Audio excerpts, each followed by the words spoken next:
In this video I'm gonna show you how to find the value of K for which your system is stable whenever we have this block diagram here. So let's say that G is 1 over S times S plus 1 times S plus 2.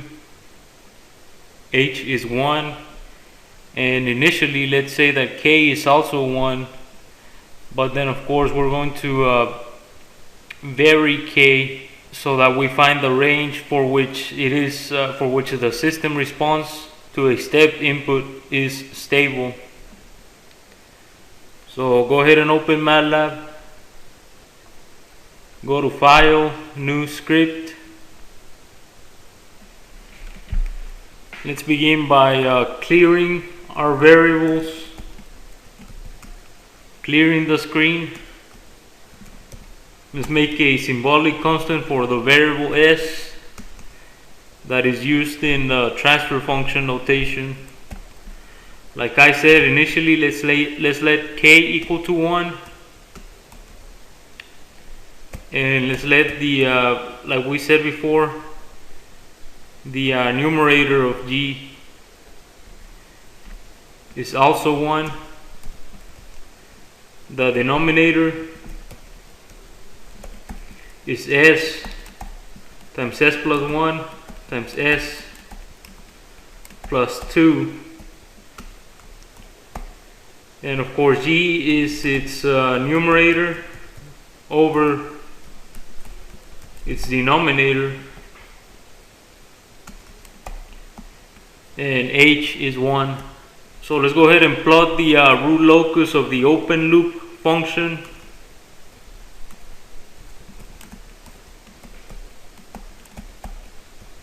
Go ahead and save your script.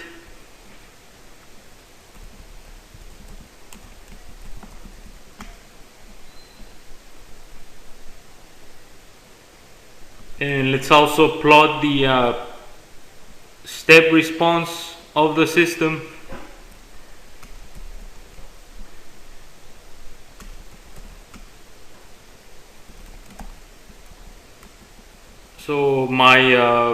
So this is my open loop function. My closed loop function is going to be K times E fed back through H negatively.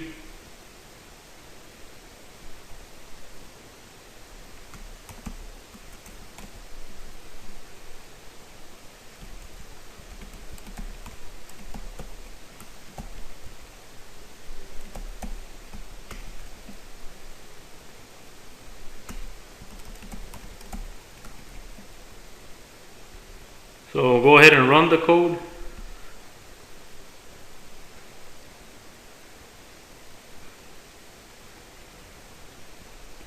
So this is my step response for my closed loop function, and this is my root locus plot.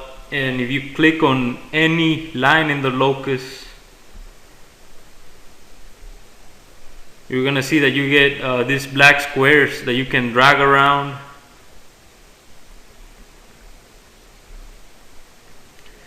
Now notice that these yellow squares have some information in them, one of which is the gain, which is K in our block diagram. And you can see that as I drag my black square about the locus, the gain varies.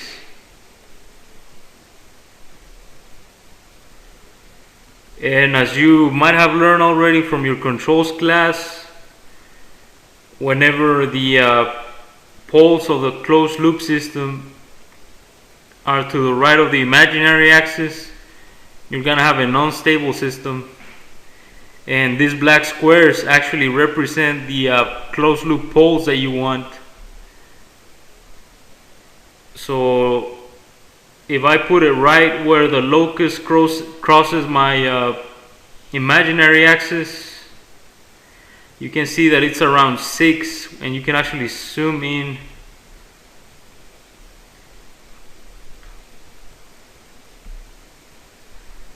So it's about 6.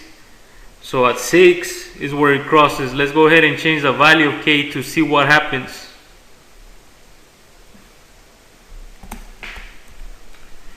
And let's close the graphs from the first run of the script.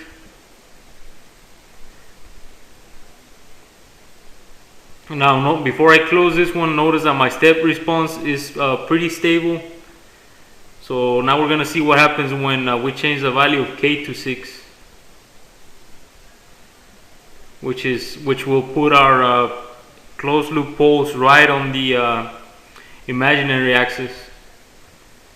So now you see that for our response we get a system that response that never settles as expected. And I believe this is what you call a marginally stable system, and oscillation that never ends. So that means that for any values for the k after 6, we're gonna get an unstable system. Let's try a larger number.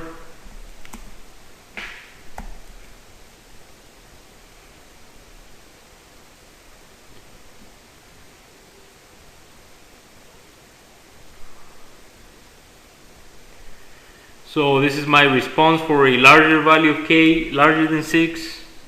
So in the beginning there's no oscillation, but if you notice at the end we have this huge oscillation.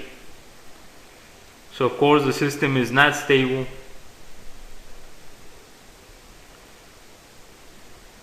Let's go back to our k equals 1 that we have. So the values of k that you choose are for when k equals 1.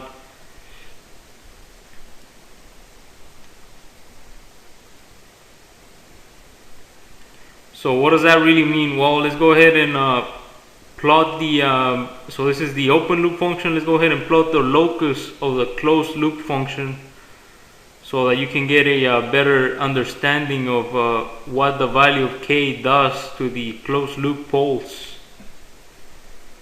So down below I'm going to plot the locus for the closed loop system.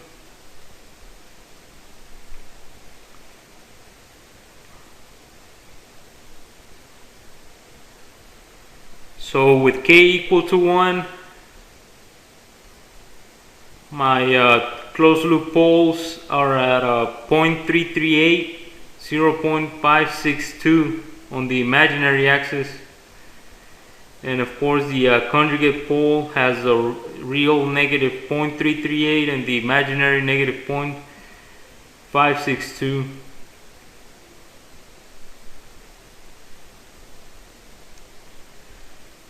So what if I wanted to move these poles to, let's say, you know, somewhere around here? Well, let's go to our open loop root locus plot. So that means I will need a gain of about 3.44. So remember this graph, because now we're going to move the poles over here by adjusting the gain to 3.44.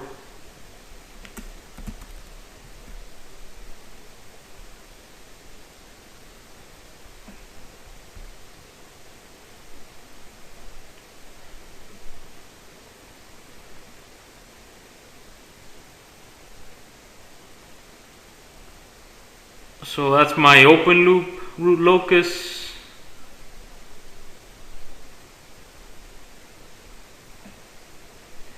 And this is my closed loop root locus, and notice how the gain moved the poles from they were previously here to here as expected. So you can say that the gain, adjusting the gain, moves the closed loop poles of the system, and you can determine the range for k for which the system remains stable by simply clicking on where the locus crosses the imaginary axis.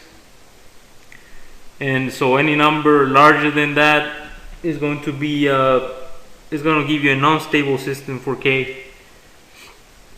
Now also remember that when you are determining the range for which your system is stable, you have to have k equal to 1. Notice here that my gain says that the system is stable for the gain of 1.75. That's because I run it when k was 3.44. So remember to change your gain to 1 initially to determine its range for stability. Let me run it again one more time.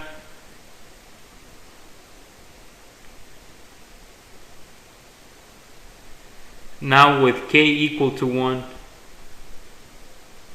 So like I said, that's about 6. And so the root locus is symmetric about the x-axis.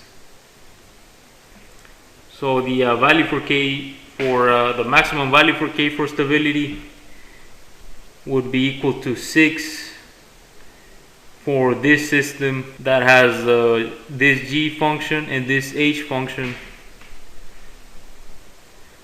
So if your system is different, simply modify the values for g that I have here and h. And that's it for this video.